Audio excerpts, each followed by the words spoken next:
नमस्कार दोस्तों, आप सभी का फिर से स्वागत है आपके अपने YouTube चैनल कंसेप्चुअल मॉन्क में। आज हम आपके लिए महत्वपूर्ण 50 प्रश्न लेकर आए हैं भारतीय इतिहास से, जिसमें हम क्वेश्चन कवर करेंगे आधुनिक भारतीय इतिहास के और मध्यकालीन भारतीय इतिहास के। ये वही प्रश्न है जो हर एग्जाम में इनका एक पैटर्न बना हुआ है, ये रिपीट होते ही होते हैं। तो ये वही सभी इंपॉर्टेंट क्वेश्चंस हैं। आप चाहे किसी भी एग्जाम की तैयारी कर रहे हैं, किसी भी स्टेट एग्जाम की तैयारी कर रहे हैं, सेंटर एग्जाम की तैयारी कर रहे हैं, जैसे railway, SSC, STET, CTET, HSSC, patwari, ग्राम सचिव या किसी भी गवर्नमेंट एग्जाम की आप तैयारी कर रहे हैं, तो ये प्रश्न आपके लिए बहुत महत्वपूर्ण रहने वाले हैं। तो आप इस वीडियो को अंत तक जरूर देखिएगा। शुरू के कुछ क्वेश्चंस हम लोग आधुनिक भारतीय इतिहास से लेंगे और फिर हम चलेंगे मध्यकालीन भारतीय इतिहास की तरफ। तो चलिए अपना सेशन स्टार्ट करते हैं हम लोग अपने पहले प्रश्न से। पहला प्रश्न आप लोगों के सामने ये रहा। स्वदेशी का प्रस्ताव कांग्रेस के किस अधिवेशन में पारित किया गया था? हमें बताना है स्वदेशी का जो प्रस्ताव है किस अधिवेशन में कांग्रेस के ये पारित किया गया था। तो इसका सही आंसर है दोस्तों ऑप्शन नंबर डी, यानी कि कलकत्ता के अधिवेशन में, जो कि हुआ था 1906 में। 1906 में जो कलकत्ता अधिवेशन हुआ था हम लोग का, वहां पर यह प्रस्ताव पारित किया गया था।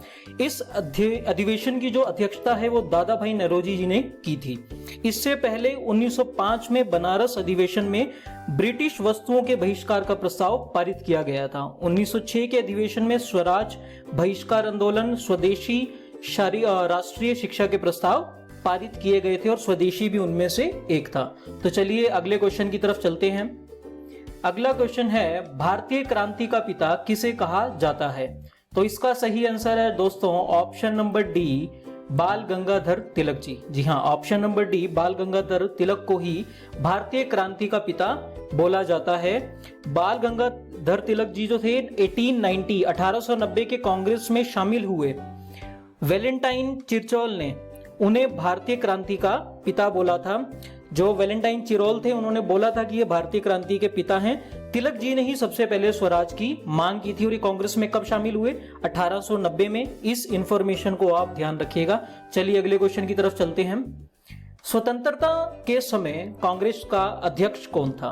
तो इसका सही आंसर है ऑप्शन नंबर ए, जेबी कृपलानी। जी हाँ, जेबी कृपलानी, जिनको हम आचार्य जीवंत राम भगवान दास कृपलानी जी भी बोलते हैं, स्वतंत्रता के समय कांग्रेस के अध्यक्ष थे। वे गांधीवादी, समाजवादी, पर्यावरण और स्वतंत्रता सेनानी थे। इसको आप ध्यान रखिएगा। चलिए अगले क्वेश्चन की तरफ चलते हैं। सत्य शोधक समाज की स्थापना किसने की थी? तो इसका सही आंसर है option number D, Jyotiba Phule. जी हाँ, ज्योतिबा फुले इसका सही आंसर है। सत्य शोधक समाज की स्थापना ज्योतिबा फुले जी ने की थी। ये एक विचारक, समाज सुधारक, लेखक और दार्शनिक थे। उन्होंने महाराष्ट्र में 1873 में सत्य शोधक समाज की स्थापना की थी। तो ये प्रश्न भी आपका एग्जाम में बन सकता है कि इन्होंने कहां पर इन्होंने इसकी जो स्थापना की थी वो की थी महाराष्ट्र में 1873। इस इंफॉर्मेशन को आप ध्यान रखिएगा। 1873 में इन्होंने महाराष्ट्र में सत्य शोधक समाज की स्थापना की थी। चलिए अगले क्वेश्चन की तरफ। बक्सर की लड़ाई ईस्ट इंडिया कंपनी द्वारा किसके साथ लड़ी गई? जी हाँ, बक्सर की लड़ाई और प्लासी की लड़ाई अक्सर एग्जाम में पूछा जाता है। तो चलिए इसके ऊपर थोड़ा सा प्रकाश डालते हैं। इसका सही आंसर है पहले तो ऑप्शन नंबर ए, यानी कि मीर कासिम। जी हाँ, बक्सर की लड़ाई ईस्ट इंडिया कंपनी द्वारा किसके साथ लड़ी गई? मीर कासिम के द्वारा, मीर कासिम के साथ लड़ी गई। ऑप्शन नंबर ए। अब ये लड़ी कब गई, जरा इसकी डेट देख लेते हैं। 22 अक्टूबर 1764। जी हाँ, 22 अक्टूबर 1764 को ये लड़ाई लड़ी गई थी। इसको ध्यान रखिएगा। 22 अक्टूबर 1764 को ये बक्सर की जो लड़ाई थी वो लड़ी गई थी। इसको आप ध्यान रखिएगा। इसमें 22 अक्टूबर 1764 को ब्रिटिश ईस्ट इंडिया कंपनी और मीर कासिम, जो कि बंगाल के नवाब थे, अवध के नवाब और मुगल सम्राट शाह आलम द्वितीय की संयुक्त सेनाओं के बीच लड़ी गई थी। इस लड़ाई में अंग्रेजों का नेतृत्व हेक्टर मुनरो ने किया था। ध्यान रखिएगा, ये भी एक इंपॉर्टेंट प्रश्न बनता है कि अंग्रेजों की तरफ से नेतृत्व कौन कर रहे थे? तो अंग्रेजों की तरफ से नेतृत्व इसका कर रहे थे हेक्टर मुनरो। इसको ध्यान रखिएगा। 22 अक्टूबर 1764 को बक्सर की लड़ाई लड़ी गई, जिसमें मीर कासिम, मुगल सम्राट शाह आलम द्वितीय भी थे, उनकी सेनाएं साथ थी और उन्होंने किसके खिलाफ लड़ाई है? अंग्रेजों के खिलाफ, जिसका नेतृत्व कौन कर रहे थे? Hector Munro. जी हाँ, ध्यान रखिएगा इसको। चलिए अगले क्वेश्चन की तरफ चलते हैं। निम्नलिखित में से भारतीय शिक्षा का मैग्ना कार्टा किसे कहा जाता है? जी हाँ, बहुत ही महत्वपूर्ण प्रश्न है ये, मैग्ना कार्टा के ऊपर जो बनता है। भारतीय शिक्षा में मैग्ना कार्टा किसे बोला जाता है, हमें ये आंसर बताना है। तो इसका सही आंसर है option number A, Wood's Dispatch. Wood's Dispatch को ही भारतीय शिक्षा का मैग्ना कार्टा माना जाता है। और अब इसके ऊपर थोड़ा सा देख लेते हैं स्टैटिक जी के। सर चार्ल्स वुड, जो कि ब्रिटिश ईस्ट इंडिया कंपनी के नियंत्रण बोर्ड के अध्यक्ष थे, उन्होंने 1854 में लॉर्ड डलहौजी को एक प्रेषण भेजा था। उन्होंने उनको यह सुझाव दिया था कि प्राथमिक विद्यालयों में मातृभाषा में पढ़ाई होनी चाहिए और उच्च विद्यालयों में अंग्रेजी शिक्षा भी होनी चाहिए। इसे ही वुड्स डिस्पैच के नाम से जाना जाता है और इसी को भारतीय शिक्षा का मैग्ना कार्टा माना जाता है। इस क्वेश्चन को ध्यान रखिएगा। चलिए अगले क्वेश्चन की तरफ चलते हैं। वर्नाकुलर प्रेस अधिनियम और शस्त्र अधिनियम किस वायसराय द्वारा पारित किया गया था? हमें बताना है वर्नाकुलर प्रेस अधिनियम और शस्त्र अधिनियम किस वायसराय के द्वारा पारित किया गया था? तो इसका आंसर है option number A, Lord Lytton. जो लॉर्ड लिटन थे, उन्होंने ही वर्नाकुलर प्रेस अधिनियम और शस्त्र अधिनियम इनके द्वारा ये पारित किया गया था। ये वायसराय थे।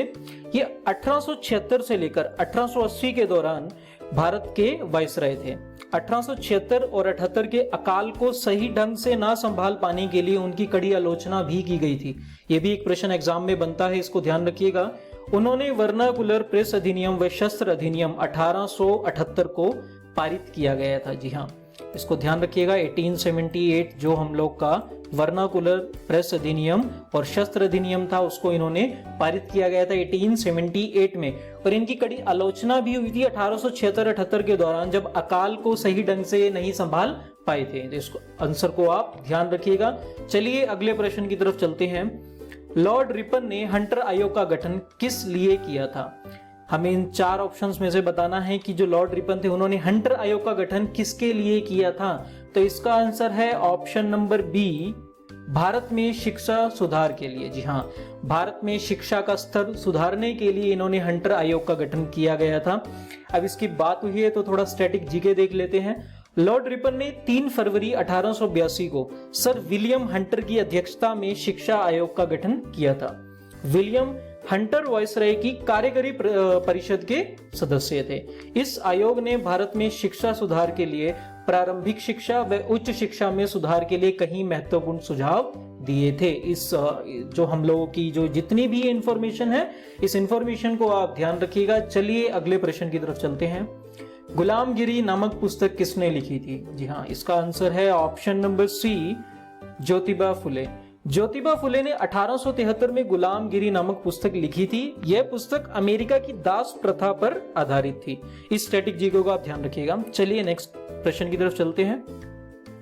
रविंद्रनाथ टैगोर को नाइटहुड की उपाधि किस वर्ष में दी गई? जी हाँ, पहला क्वेश्चन ये बनता है, भारत की तरफ से नाइटहुड की उपाधि अंग्रेजों द्वारा किसको दी गई थी? तो उसका आंसर है रविंद्रनाथ टैगोर जी को। और किस वर्ष में दी गई थी? तो इसका सही आंसर है ऑप्शन नंबर बी, 1915 में। रविंद्रनाथ टैगोर को ब्रिटिश सरकार ने 1915 ईस्वी में नाइटहुड की उपाधि से सम्मानित किया था। 13 अप्रैल 1919 को जलियांवाला बाग हत्याकांड की घटना से दुखी होकर उन्होंने ये उपाधि वापस भी कर दी थी। ये भी एक महत्वपूर्ण प्रश्न बनता है, आप इसको ध्यान रखिएगा। चलिए अगले प्रश्न की तरफ चलते हैं। निम्नलिखित में से किस आंदोलन की शुरुआत नमक कानून को तोड़ने से हुई थी? तो इसका सही आंसर है ऑप्शन नंबर बी, सविनय अवज्ञा आंदोलन। जी हाँ, महात्मा गांधी ने 12 मार्च 1930 को साबरमती से यात्रा शुरू की। यह यात्रा 6 अप्रैल 1930 को दांडी नामक स्थान पर हुई। गांधी जी ने दांडी में नमक बनाकर ब्रिटिश सरकार के नमक कानून को तोड़ा था। आप इस इंफॉर्मेशन को ध्यान रखिएगा, ये डेट भी ध्यान रखिएगा कि 12 मार्च 1930 को साबरमती से यात्रा शुरू हुई थी और 6 अप्रैल 1930 को दांडी नामक स्थान पर ये पहुंची थी। वहीं पर दांडी महात्मा गांधी जी ने दांडी में नमक बनाकर ब्रिटिश सरकार के नमक कानून को तोड़ा था। तो चलिए अगले प्रश्न की तरफ चलते हैं। बक्सर की लड़ाई के बाद बंगाल के नवाब की गद्दी पर किसे बिठाया गया? तो इसका आंसर है option number C, Mir Jafar. Mir Jafar को, यानी कि तीसरे ऑप्शन में जिनका नाम है मीर जाफर, इन्हीं को क्या बनाया गया था? बक्सर की लड़ाई के बाद बंगाल के नवाब की गद्दी पर बिठा दिया गया था। बक्सर की लड़ाई आपकी नॉलेज के लिए फिर से बता दूं 1764 में हुई थी, 1764 में ये बक्सर की लड़ाई इस दिन हुई थी, तो आप इसको ध्यान रखिएगा। प्लासी की लड़ाई भी इंपॉर्टेंट है, उसका हम जिक्र आगे करेंगे। 1764 में बक्सर की लड़ाई हुई थी, इसके बाद ही मीर जाफर को बंगाल का नवाब बना दिया गया था। अगले क्वेश्चन की तरफ चलते हैं। 1857 की क्रांति के दौरान भारत का गवर्नर जनरल कौन था? तो इसका सही उत्तर है option number A, Lord Canning. जी हाँ, लॉर्ड कैनिंग ही जी थे जो 1857 की क्रांति के दौरान भारत का गवर्नर जनरल था। तो 18 फरवरी 1856 से 21 मार्च 1862 तक ये भारत के गवर्नर जनरल रहे थे, लॉर्ड कैनिंग। ऑप्शन नंबर ए ध्यान रखिएगा। अगले प्रश्न की तरफ चलते हैं। आजाद हिंद फौज की स्थापना किस देश में की गई थी? तो इसका आंसर है ऑप्शन नंबर बी, सिंगापुर। जी हाँ, सिंगापुर में आजाद हिंद फौज की स्थापना हुई थी। किसके द्वारा की गई थी ये भी देख लेते हैं। सुभाष चंद्र बोस जी द्वारा। और रास बिहारी बोस ने इंडियन इंडिपेंडेंस लीग और इंडियन नेशनल आर्मी यानी कि आजाद हिंद फौज की स्थापना सिंगापुर में 1943 में की थी। इस जो पूरी स्टैटिक जीके है जो हम लोग डिस्कस कर रहे हैं, साथ के साथ आप इसको ध्यान रखिएगा, ये भी एग्जाम की दृष्टि से बहुत ही महत्वपूर्ण है। आपको ये प्रश्न एग्जाम में देखने को मिल सकते हैं। तो चलिए अगले प्रश्न की तरफ चलते हैं। कांग्रेस ने किस अधिवेशन में पूर्ण स्वराज का प्रस्ताव पारित किया गया था? तो इसका आंसर है ऑप्शन नंबर बी, यानी कि लाहौर का अधिवेशन। यह अधिवेशन कब हुआ था जरा ये भी देखें। 1929 में जो लाहौर का अधिवेशन हुआ था, वहीं पर कांग्रेस ने पूर्ण स्वराज के प्रस्ताव को पारित किया था। इस अधिवेशन में जवाहरलाल नेहरू को भारतीय राष्ट्रीय कांग्रेस का अध्यक्ष नियुक्त किया गया था। पूर्ण स्वराज प्रस्ताव पारित करने के एक महीने बाद 26 जनवरी 1930 को स्वतंत्रता की घोषणा जारी की गई थी। जी हाँ, पहली बार जो स्वतंत्रता की घोषणा थी वो 26 जनवरी 1930 को जारी की गई थी। इस इंफॉर्मेशन को ध्यान रखिएगा। चलिए अगले प्रश्न की तरफ चलते हैं। बंगाल का अंतिम स्वतंत्र नवाब किसे माना जाता है? तो इसका आंसर है option number A, Sirajuddaula. Sirajuddaula को ही बंगाल का अंतिम स्वतंत्र नवाब माना जाता है। 23 जून 1757 को ब्रिटिश ईस्ट इंडिया कंपनी के साथ प्लासी की लड़ाई में उनकी हार हुई थी। जी हाँ, ध्यान रखिएगा, प्लासी की लड़ाई में उनकी हार कब हुई थी? 23 जून 1757 को। उसके वहीं तक वो क्या थे, सिराजुद्दौला जो थे बंगाल के अंतिम स्वतंत्र नवाब थे। इसके बाद 23 जून 1757 को ब्रिटिश ईस्ट इंडिया कंपनी के साथ प्लासी की लड़ाई में उनकी हार हुई थी। तो इसको ध्यान रखिएगा। अगले प्रश्न की तरफ चलते हैं।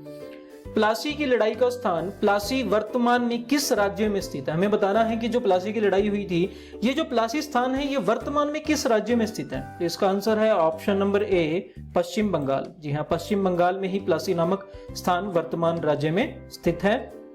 अब प्लासी की लड़ाई की फिर से बात हुई है तो आपको इसकी डेट फिर से बता दूं। प्लासी की जो लड़ाई थी वो हुई थी 23 जून 1857। ध्यान रखिएगा, 23 जून 1857 को प्लासी की लड़ाई हुई थी। ये ब्रिटिश ईस्ट इंडिया कंपनी और बंगाल के नवाब के बीच लड़ी गई थी। इस लड़ाई में बंगाल के नवाब जो थे, स्वतंत्र लास्ट जो नवाब थे, सिराजुद्दौला की हार हुई थी। चलिए अगले प्रश्न की तरफ। वेदों की ओर लौटो का नारा किसने दिया था?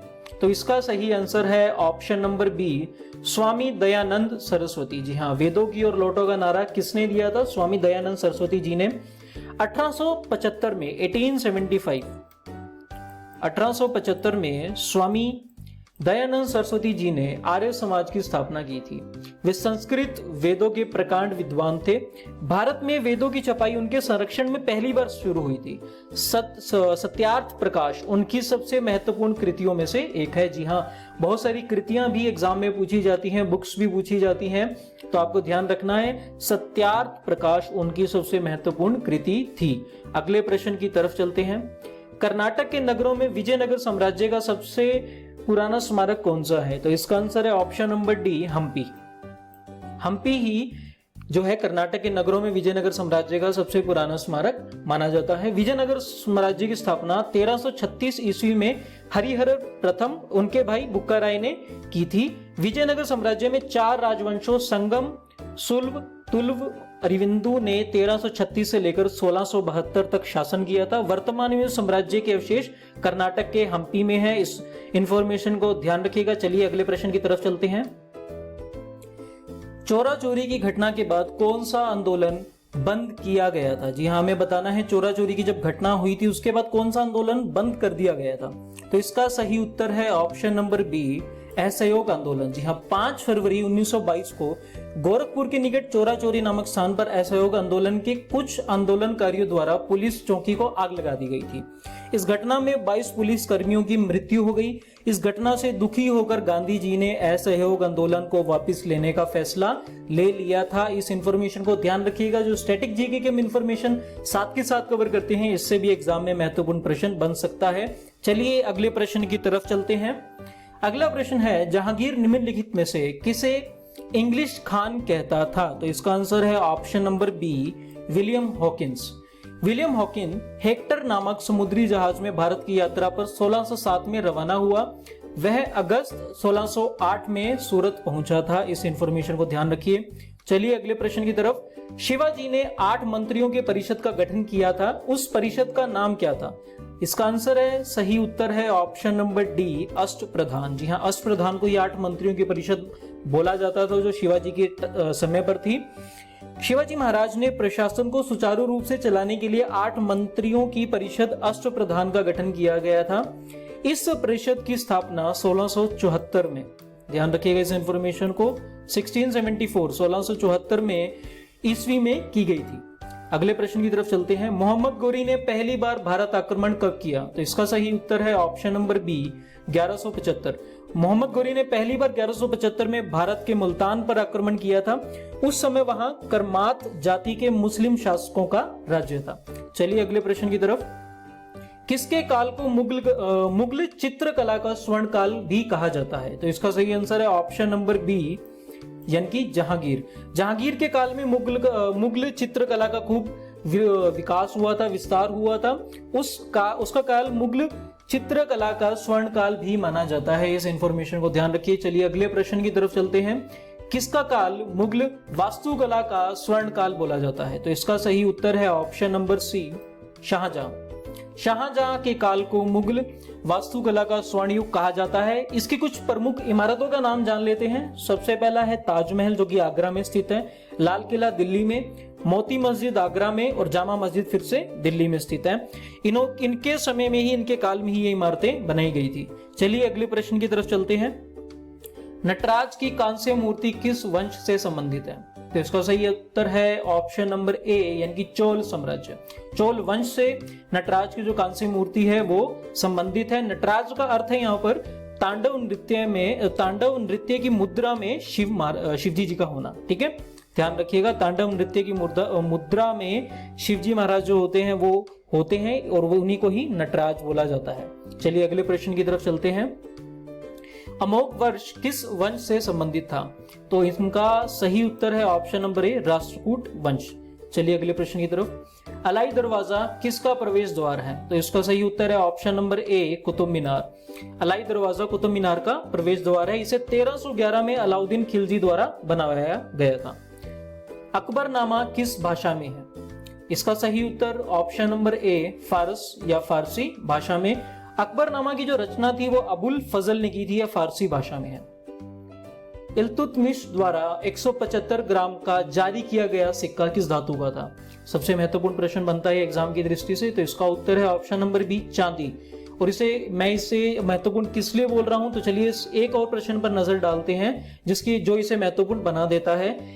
पूछा जाता है कि उस सिक्के का नाम क्या था जो उसने चलाया था? तो इल्तुतमिश ने चांदी का टंका और तांबे का जीतल चलाया था, जो पूरी तरह से अरबी सिक्के थे। इनमें चांदी का सिक्का 175 ग्राम का था। तो आप इसको ध्यान रखिए। 1576 का वर्ष किस युद्ध के लिए प्रसिद्ध है? हमें वो युद्ध बताना है जो कि 1576 में हुआ। तो इसका सही उत्तर है ऑप्शन नंबर ए, हल्दी घाटी का युद्ध। ये 21 जून 1576 को राणा प्रताप और अकबर के सेनापति मान सिंह के बीच हुआ था। इस इंफॉर्मेशन को ध्यान रखिएगा। चलिए अगले प्रश्न की तरफ चलते हैं। पानीपत का तीसरा युद्ध किनके बीच हुआ? तो इसका सही उत्तर है ऑप्शन नंबर डी, मराठा और अफगान। पानीपत का तीसरा युद्ध सदा शिव भाऊ की मराठा सेना और अहमद शाह अब्दाली की अफगान सेना के बीच हुआ, जिसमें मराठों की हार हुई और उनके 60 से 70 हजार सैनिक मारे गए। उनके कई योग्य योद्धा भी मारे गए। इसमें अफगान का रुहेलो अवध के राजाओं ने साथ दिया, जबकि मराठों को राजपूतों और जाटों का साथ प्राप्त नहीं हो सका, इसीलिए वो ये युद्ध हार गए। तो चलिए अगले प्रश्न की तरफ चलते हैं। तुंगभद्रा के तट पर कौन सा साम्राज्य विकसित हुआ? तो इसका सही उत्तर है option number A, Vijayanagara. Vijayanagara की स्थापना हरिहर और बुक्का नामक के 2 सगे भाइयों द्वारा की गई थी। यह मध्यकाल का सबसे बड़ा हिंदू साम्राज्य था। राणा कुंभा ने चित्तौड़ का विजय स्तंभ किस युद्ध में विजय के बाद बनवाया? फेमस क्वेश्चन है ये भी। तो इसका उत्तर है ऑप्शन नंबर ए, सारंगपुर के युद्ध में। विजय स्तंभ चित्तौड़गढ़ में है, जो 37 मीटर ऊंचा है। इसको ध्यान रखिएगा आप, इसकी जो ऊंचाई है वो भी पूछ ली जाती है। 37 मीटर, 37 मीटर ऊंचा है ये। अब इसको ध्यान रखिएगा इस इंफॉर्मेशन को। इसे मेवाड़ नरेश राणा कुंभा ने महमूद खिलजी के नेतृत्व वाली मालवा और गुजरात की सेनाओं पर विजय के स्मारक के रूप में 1442 और 1449 के बीच ही बनवाया था। अगला क्वेश्चन, रजिया सुल्तान किसकी पत्नी थी? तो इसका सही उत्तर है ऑप्शन नंबर ए, अल्तुनिया। रजिया के राज्य में अल्तुनिया ने विद्रोह कर दिया था। रजिया सुल्तान को बंदी बना लिया गया और रजिया सुल्तान ने राजनीतिक दृष्टि से ही अल्तुनिया से शादी कर ली थी। उन्होंने देखा था कि इसमें राजनीतिक दृष्टि है, थोड़ा सा राजनीतिक फायदा है उन्हें, तो उन्होंने अल्तुनिया से शादी कर ली। तो अगले प्रश्न की तरफ चलते हैं। खिज्र खान ने किस वंश की स्थापना की थी? तो इसका सही उत्तर है ऑप्शन नंबर सी, सैयद वंश, जो कि 1414 ईस्वी में खिज्र खान ने यानी कि सैयद वंश की स्थापना की थी। इस इंफॉर्मेशन को ध्यान रखिए। चलिए अगला प्रश्न, ग्रांड ट्रंक रोड का पुनर्निर्माण किसने करवाया? तो इसका निर्माण जो था मौर्य काल में हुआ। तो इसका सही उत्तर है वैसे तो Sher Shah Suri. Grand trunk road का जो निर्माण था मौर्य काल में हुआ था, तभी से उत्तर पथ बोला जाता था। इसका पुनर्निर्माण शेर शाह सूरी ने करवाया और इस सड़क का नाम रखा सड़के आजम। चलिए अगले प्रश्न की तरफ, इक्ता प्रथा का अंत किसने किया? इसका सही उत्तर है option number A, Alauddin Khilji. इक्ता प्रथा का अंत अलाउद्दीन खिलजी ने किया था। इस प्रथा को इल्तुतमिश ने शुरू किया था। इसके अंतर्गत सैनिकों और राज्य अधिकारियों को वेतन के बदले भूमि दी जाती थी। इस इंफॉर्मेशन को ध्यान रखिएगा, जो कि स्टैटिक जीके की इंफॉर्मेशन है। अगला प्रश्न, मनसबदारी प्रथा कहां से ली गई है? तो इसका सही उत्तर है ऑप्शन नंबर बी, मंगोलिया से। जी हाँ, मनसबदारी जो प्रथा है वो मंगोलिया से ली गई है। यह प्रथा मुगल काल में प्रचलित थी। यह मूल रूप से मंगोलिया की थी। भारत में इसकी शुरुआत अकबर ने की थी। अगला क्वेश्चन, दीन इलाही कब चलाया गया? तो इसका सही उत्तर डी, 1582। 1582 में दीन इलाही नाम का अलग धर्म चलाया था, जिसे अकबर ने चलाया था। यह 1582 में चलाया गया। चंदावर का युद्ध किन राजाओं के बीच हुआ? Option number D, Mohammad Ghori और जयचंद। चंदावर का युद्ध 1194, ध्यान रखिएगा इस इंफॉर्मेशन को। चंदावर का जो युद्ध हुआ था 1194 में, 1194 में मोहम्मद गोरी और जयचंद के बीच हुआ। इस युद्ध में जयचंद लड़ते हुए मारा गया। अगला प्रश्न, नादिर शाह के आक्रमण के समय मुगल राजा कौन था? नादिर शाह ने जो भारत पर आक्रमण किया था वो किया था 1737 में। 1737 में नादिर शाह ने भारत पर आक्रमण किया। वो तब के 100 करोड़ रुपए की संपत्ति लेकर चला गया था। उस समय मोहम्मद शाह रंगीला मुगलों का राजा था। तो इसका सही उत्तर है option number D, Mohammad Shah Rangeela. अगला प्रश्न, इनमें से कौन अमीर खुसरो के गुरु थे? तो इसका सही उत्तर है ऑप्शन नंबर बी, निजामुद्दीन औलिया। निजामुद्दीन औलिया एक सूफी संत थे जो कि अमीर खुसरो के गुरु थे। अगला प्रश्न, राष्ट्रकूट वंश की स्थापना किसने की? तो इसका सही उत्तर है ऑप्शन नंबर ए, दंती दुर्ग। जी हाँ, दंती दुर्ग ने राष्ट्रकूट वंश की स्थापना की थी। इसकी स्थापना 8वीं सदी में की गई थी। ध्यान रखिएगा, इसकी स्थापना जो थी वो 8वीं सदी में की गई थी। अगले प्रश्न की तरफ चलते हैं। आप इस प्रश्न को ध्यान रखिएगा, कब इसकी स्थापना हुई? 8वीं सदी में दंती दुर्ग द्वारा की गई थी राष्ट्रकूट वंश की स्थापना। अगला प्रश्न, निम्नलिखित में से युद्ध में तोपों का पहली बार उपयोग कब हुआ? तो इसका सही उत्तर है ऑप्शन नंबर ए, पानीपत का प्रथम युद्ध। पानीपत के प्रथम युद्ध 1526 में बाबर और इब्राहिम लोधी के बीच हुआ। इसकी जो डेट है वो याद रखिएगा, ईयर जो है वो याद रखिएगा, 1526 में हुआ बाबर और इब्राहिम लोधी के बीच। इस युद्ध में बाबर की जीत हुई और इब्राहिम लोधी मारा गया। अगला प्रश्न, तारीख ए फिरोज शाही की रचना किसने की थी? तो इसका सही उत्तर है ऑप्शन नंबर ए, जियानुद्दीन बर्नी। जी हाँ, तारीख ए फिरोज शाही की रचना जियानुद्दीन बर्नी ने की थी। इसे मोहम्मद बिन तुगलक और फिरोज शाह तुगलक के जीवन के बारे में जानकारी मिलती है, इसे ध्यान रखिएगा। अगला प्रश्न, कोहिनूर हीरे का प्रथम स्वामी कौन था? तो इसका सही उत्तर है option number A, Kakatiya.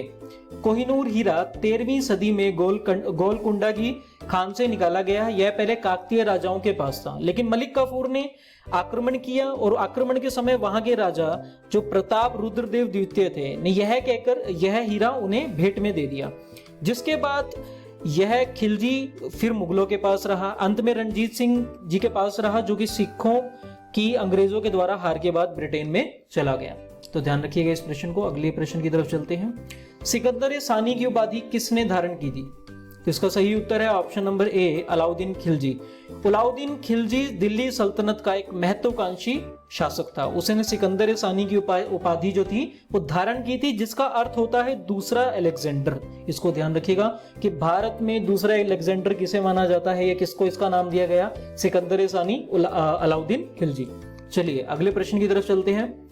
Khajuraho के मंदिरों का निर्माण किस वंश के राजाओं ने करवाया? तो इसका सही उत्तर है ऑप्शन नंबर ए, चंदेल राजाओं ने। जी हाँ, खजुराहो के मंदिर का निर्माण चंदेल राजाओं ने 11वीं-12वीं सदी में कराया। खजुराहो में कुल मिलाकर 85 यानी कि 85 मंदिर थे, जिनमें से आज 25 मंदिर शेष हैं। खजुराहो चंदेल वंश की राजधानी भी थी। यह महादेव का कंडारिया महादेव मंदिर बहुत प्रसिद्ध है, इसको ध्यान रखिए। चलिए अगले क्वेश्चन की तरफ चलते हैं। पुरंदर की संधि मराठा और मुगलों के बीच हुई।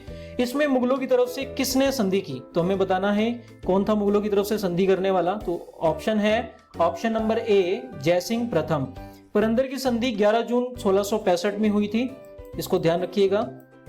11 जून 1665 में पुरंदर की संधि हुई थी, जिसमें मुगलों की तरफ से किसने की थी? ये जयसिंह प्रथम ने की थी। इसके बाद शिवाजी को अपनी कई किले मुगलों को दान में देने पड़े थे। चलिए अगले प्रश्न की तरफ चलते हैं।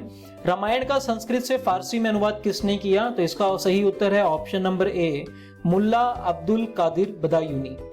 इसका एग्जाम में जो आंसर आता है वो ओनली बदायूनी के नाम से आता है। उनका पूरा नाम है मुल्ला अब्दुल कादिर बदायूनी। इन्होंने ही रामायण का संस्कृत से फारसी में अनुवाद किया था। ये अकबर के दरबार में रहते थे। इसके अलावा इन्होंने सिंहासन बत्तीसी का भी अनुवाद किया था, इसको ध्यान रखिए। अगला प्रश्न, कांग्रेस के अधिवेशन की अध्यक्षता करने वाले पहले अंग्रेज कौन थे? तो हमें बताना है कांग्रेस अधिवेशन की अध्यक्षता करने वाले पहले अंग्रेज कौन थे। तो इसका सही उत्तर है option number A, George Yule. जी हाँ, option number A, George Yule Congress के अधिवेशन की अध्यक्षता करने वाले पहले अंग्रेज थे। ये स्कॉटिश व्यापारी थे। वे कांग्रेस के चौथे अध्यक्ष 1888 में बने। वे कांग्रेस के अध्यक्ष बनने वाले पहले गैर भारतीय व्यक्ति थे। एक महत्वपूर्ण जो है वो इंफॉर्मेशन है ये, आप इसको ध्यान रखिएगा। तो दोस्तों आज के सेशन के 50 प्रश्न हम लोगों ने कवर कर लिए हैं। ये बहुत ही महत्वपूर्ण प्रश्न है, आप इनको याद कर लीजिएगा।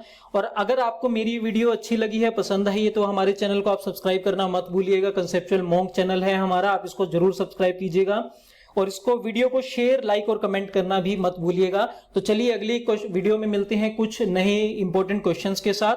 तो तब तक के लिए आपसे विदा लेते हैं। अगली वीडियो में फिर से मिलते हैं दोस्तों। धन्यवाद। हमारे चैनल को सब्सक्राइब जरूर कीजिएगा।